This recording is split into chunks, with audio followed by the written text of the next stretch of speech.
अस्सलाम वालेकुम students, hope so आप सब ठीक होंगे और अभी तक सारा जो हमने काम किया उसके साथ प्रैक्टिस क्वेश्चंस भी किए होंगे। आज हम करेंगे डेफिनेट इंटीग्रल्स। पहले हमने इनडेफिनेट इंटीग्रल्स किए थे और उसमें लिमिट्स ऑफ इंटीग्रेशन यूज़ नहीं होती है, इसमें लिमिट्स ऑफ इंटीग्रेशन यूज़ होती है और हम actually area under the curve from A to B किसी स्पेसिफिक इंटरवल पे हम फाइंड कर रहे होते हैं area under the curve definite integral को यूज़ करते हुए, इसको सॉल्व करके। तो चलें स्टार्ट करते हैं। सबसे पहले आपके पास चलें इंटीग्रेशन तो आपको आती है। लिमिट्स ऑफ इंटीग्रेशन आपने सिंपली अपर लिमिट माइनस लोअर लिमिट करनी होती है जब आप इंटीग्रेशन फाइंड कर चुके होंगे। यहाँ पे कुछ इंट्रो है और मीन वैल्यू थ्योरम भी है इंटीग्रेशन का। अच्छा, यहाँ पे नॉन नेगेटिव फंक्शन का area under the curve find करते हैं। डेफिनेट इंटीग्रल का मैंने इंट्रो नहीं लिखा, वो तो आपको आता है, अपर लिमिट माइनस लोअर लिमिट होता है। अच्छा, एरिया अंडर द कर्व भी हम किसी फंक्शन का फाइंड करते हैं ओवर ए टू बी। आपके पास कोई किसी क्लोज इंटरवल में हम एरिया अंडर द कर्व मतलब वो जो इमेज के अंडर एरिया आ रहा होता है फ्रॉम फॉर एग्जांपल 2 से 3, इस 2 से 3 जो x की वैल्यूज़ हैं उसके रिस्पेक्टिव जो इमेज आता है उसके अंदर अंडर जो एरिया आता है वो हम फाइंड करते हैं बाय यूजिंग डेफिनेट इंटीग्रल। तो it is actually a is equals to integral goes from a to b F of X D X. तो सिंपली वही इंटीग्रेशन है, बस आखिर में आपने upper limit minus lower limit find कर लेना है। और आपके पास हमेशा अच्छा एरिया है तो एरिया आपके पास कोई हमेशा कोई रियल नंबर ही आएगा, मतलब पॉजिटिव नंबर आता है। अगर नेगेटिव भी आए तो हम उसको कंसिडर करते हैं कि ये पॉजिटिव है, क्योंकि एरिया है तो एरिया को हम काउंट कोई नेगेटिव तो नहीं करते हैं नंबर्स में। अच्छा, यहाँ पे कुछ प्रॉपर्टीज़ हैं डेफिनेट इंटीग्रल्स की। और अगर आपने लिमिट्स ऑफ इंटीग्रेशन चेंज करनी हो, मतलब बी से ए है तो ए से बी करना हो, तो आप क्या करेंगे? जब लिमिट्स ऑफ इंटीग्रेशन आप चेंज, ये हम कर सकते हैं।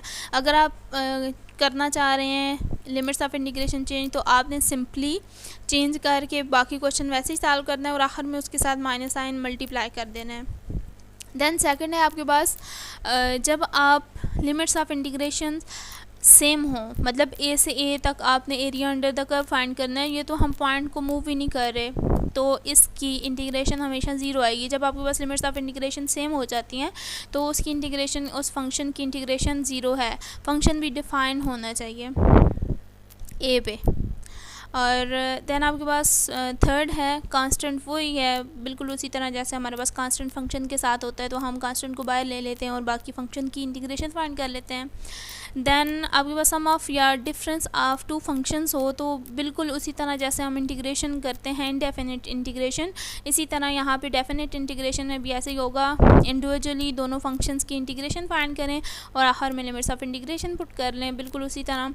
फिर हमारे पास एडिटिविटी है कि आपके पास अगर इस तरह का हो कि दो फंक्शंस की इंटीग्रेशन, इस तरह का ऐसा भी क्वेश्चन आ सकता है कि इसकी इंटीग्रेशन फाइंड करें और limits of integration for example a to b and अगली हो b to c। For example यहाँ पे हो 0 से 1 और यहाँ से 1 से 2 हो, तो फिर आप डायरेक्ट उस फंक्शन की, फंक्शन अंदर अगर सेम हो, ये भी बात याद रखनी है कि फंक्शन सेम होना चाहिए, ये ना हो एक एफ ऑफ एक्स हो एक जी ऑफ एक्स हो तो आप ऐसे करने लग जाएँ।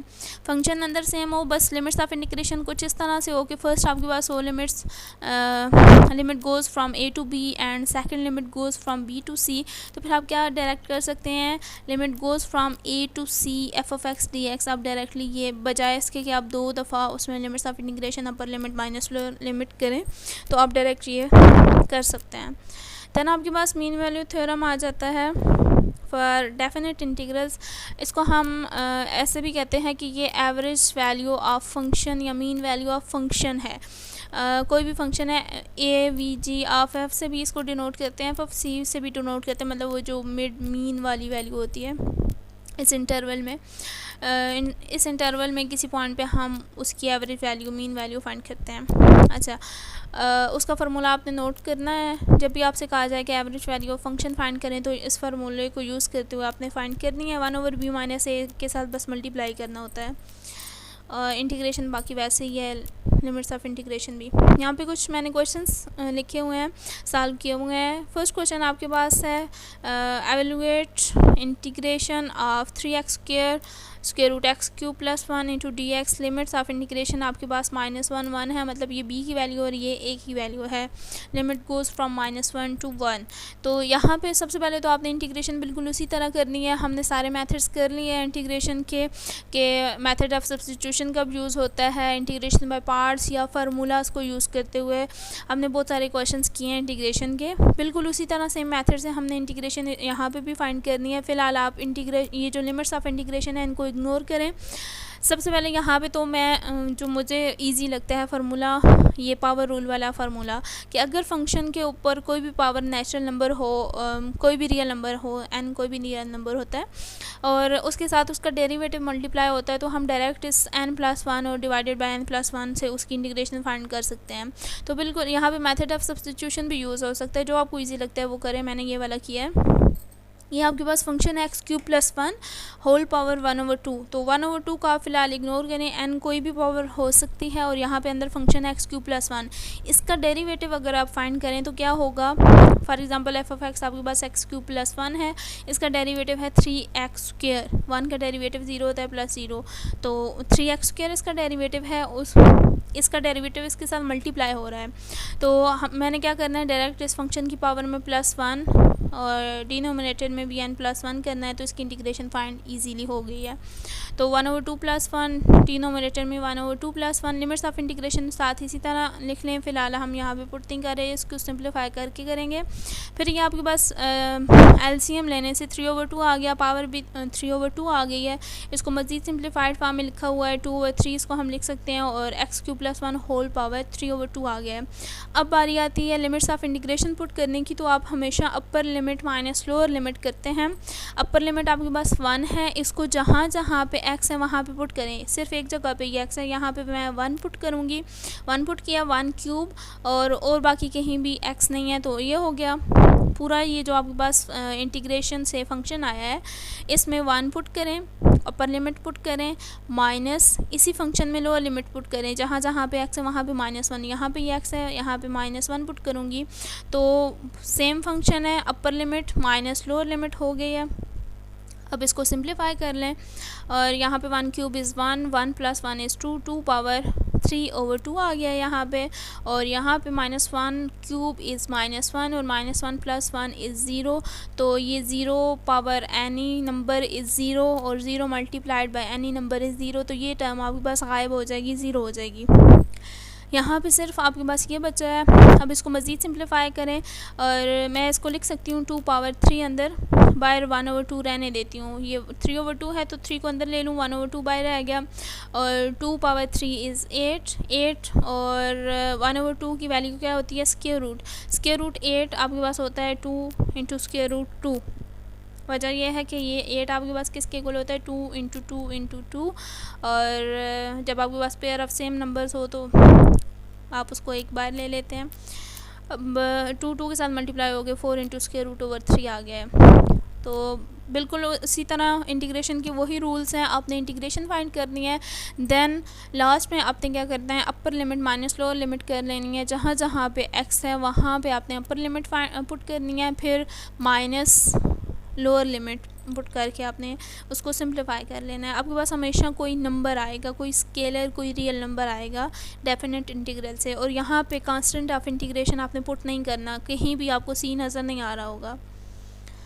अच्छा, नेक्स्ट वही जो मैंने कहा है, एवरेज वैल्यू ऑफ फंक्शन। आपके पास फंक्शन गिवन है x × x - 3 on close interval 0 to 2। ये आपके पास a भी क्लोज इंटरवल है, फंक्शन आपके पास गिवन है, इसकी एवरेज वैल्यू फाइंड करनी है। बिल्कुल वही फार्मूला यूज़ करते हुए एवरेज वैल्यू ऑफ फंक्शन, वहाँ पे तो f(c) लिखा हुआ था, तो a(v) ऑफ f भी हम कह सकते हैं इसको। फार्मूला वही है, 1/b - a into integral goes from a to b f(x) dx। यहाँ पे b की वैल्यू 2 है, a की वैल्यू 0 है, b minus a is 2 minus 0। और यहाँ पे लिमिट्स ऑफ इंटीग्रेशन है, a से b है तो 0 से 2 है, x into x minus 3 dx। और देखने में ये फंक्शन इस तरह आपको लग रहा होगा कि ये प्रोडक्ट ऑफ टू फंक्शंस हैं। एक फंक्शन को बस दफ़ा हम क्या करते हैं कि सिंपल क्वेश्चन होता है उसको हम कॉम्प्लिकेटेड बना देते हैं। यहाँ पे आप वो इतना इंटीग्रेशन बाय पार्ट्स की अगर प्रैक्टिस की हो तो यहाँ पे आपको लगेगा कि ये प्रोडक्ट ऑफ टू फंक्शंस हैं, तो यहाँ पे इंटीग्रेशन ऑफ पार्ट्स अप्लाई करें। तो पहले तो देखें क्या वो फंक्शन सिंप्लीफाई हो सकता है, या आपके पास एक्स ही है और कुछ भी इन्वॉल्व नहीं है। तो यहाँ पे इंटीग्रेशन बाय पार्ट्स आप याद रखें, जब भी आपके पास लॉग आ जाता है, एक्सपोनेंशियल आ जाता है, ट्रिग्नोमेट्रिक, ट्रांसकेंडेंटल फंक्शंस या एक्सपोनेंशियल लॉगरिथमिक फंक्शंस आ जाते हैं, तो फिर आपको ज़रूरत पड़ती है अगर एक्स ही सारी टर्म्स हो तो हम उनको अंदर मल्टीप्लाई करके एक पोलिनोमियल बना के या एक कोई फंक्शन बना के कोई भी, तो उसको इजीली सिंप्लीफाई कर सकते हैं बाय यूजिंग पावर रूल, मतलब एक्स वाला जो पावर सिंपल रूल होता है। तो यहाँ पे एक्स इंटू एक्स स्क्वायर करें, माइनस 3x आ गया। अब इसकी इंटीग्रेशन वही आसान तरीका, individually sum difference of two functions हैं तो इंडिविजुअली दोनों पे अप्लाई करें, एक्स स्क्वायर पे भी 3x पे भी। इसकी इंटीग्रेशन फाइंड करें, वही simple n+1 divided by n+1, x cube over 3 आ गया और माइनस 3 ये कांस्टेंट को बाहर लिया और एक्स स्क्वायर ओवर 2 आ गया। लिमिट्स ऑफ इंटीग्रेशन दोनों के लिए हैं, ये सिर्फ एक के लिए नहीं है। 2 से 0, 1/2 उसी तरह कांस्टेंट को बाहर रखा है फ़िलहाल।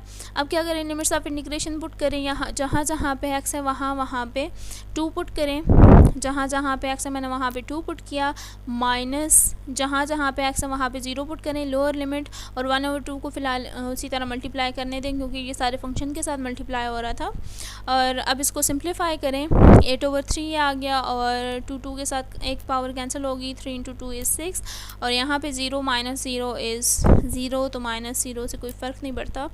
और मज़ीद सिंप्लीफिकेशन से आपके पास आंसर आ गया -5/3। तो ये आपके पास जो गिवन फंक्शन था उसकी एवरेज वैल्यू आ गई है। नेक्स्ट आपके पास है इंटीग्रेशन फाइंड करनी है, limit goes from 1 to 2 and integrand में जो फंक्शन है आपके पास, जो इंटीग्रेंड है log of x over x square dx। अब यहाँ पे देखें ना, इंटीग्रेशन सब्स्टिट्यूशन मेथड लग सकता है क्योंकि यहाँ पे फंक्शन और उसके साथ अगर डेरिवेटिव मल्टीप्लाई हो रहा हो तो सब्स्टिट्यूशन होता है, या फिर दूसरा जो फार्मूला हम यूज़ करते हैं पावर रूल वाला वो होता है।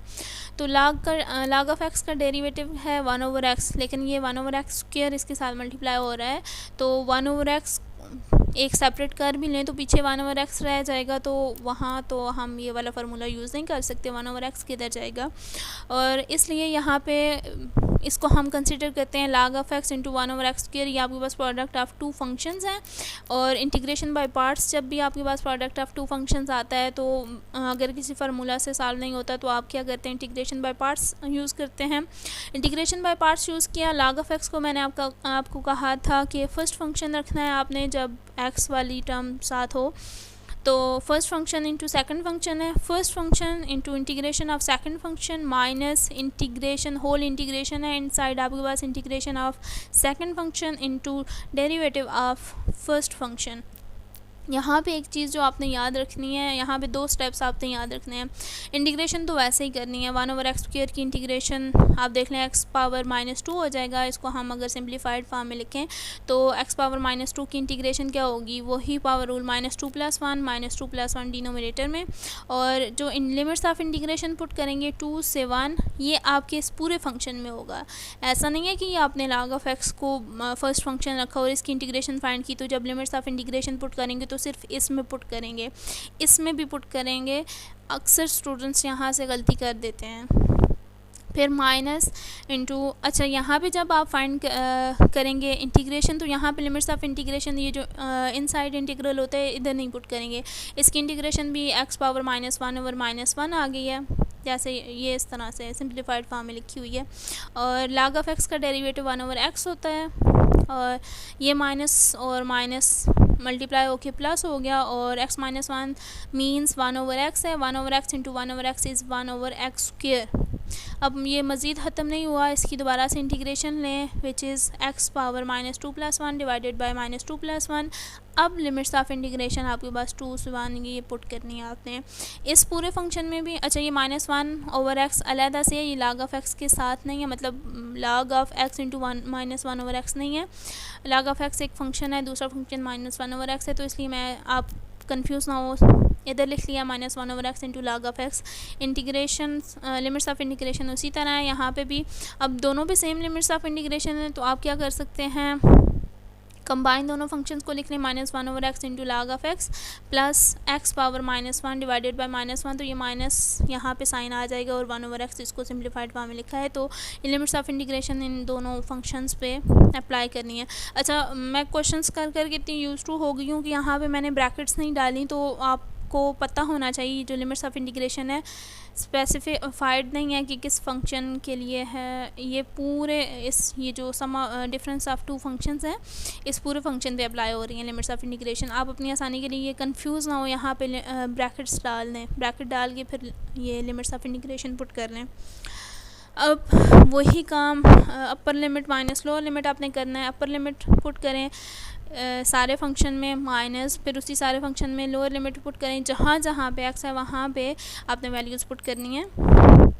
अपर लिमिट आपके पास 2 थी, जहाँ जहाँ पे x था वो पुट किए 1, और यहाँ पे log ऑफ 1 इज़ 0, तो ये वाली टर्म आपके पास 0 हो जाएगी, और माइनस माइनस प्लस हो के +1 ये आ गया, और इसको मज़ीद सिंप्लीफाइड फॉर्म में आप लिख लें -1/2 +1, एलसीएम से आपके पास +1/2 आ गया, +1/2 मैंने कॉमन ले लिया। अगर आपके पास कैलकुलेटर नहीं है तो ये भी ठीक है, वरना कैलकुलेटर से आप वैल्यूज़ की फाइंड करने। log of 2 is any number, कोई आपके पास नंबर होगा, तो ये आपके पास आ गया है, डेफिनेट इंटीग्रल से आपके पास आंसर आ गया है।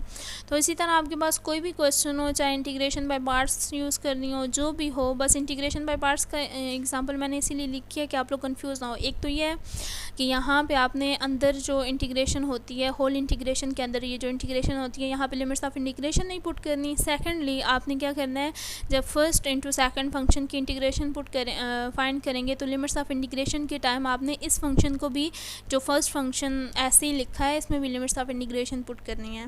तो इंटीग्रेशन आपको आती है बिल्कुल उसी तरह, सारा कुछ फाइंड करके आखिर में लिमिट्स ऑफ इंटीग्रेशन पुट कर लें, अपर लिमिट माइनस लोअर लिमिट। तो बुक में चैप्टर नंबर 5 है आई थिंक, उसकी एक्सरसाइज मुझे नहीं याद, 5.4 या चले मैं आपको डिस्कशन पोर्टल में बता दूँगी, और प्रैक्टिस करिएगा और एग्ज़ाम्स की अच्छी सी तैयारी करिएगा। अच्छी तैयारी के साथ बैठेंगे एग्ज़ाम्स में तो आपको इंशाल्लाह कुछ भी नहीं भूलेगा, और ये जो छोटी छोटी मिस्टेक्स होती हैं इनको ओवरकम करना सीखें। याद रखें कि मुझसे क्या मिस्टेक होती है तो दोबारा वो ना हो। तो best of luck for your exams, इंशाल्लाह फिर मुलाकात होगी। अल्लाह हाफ़िज़।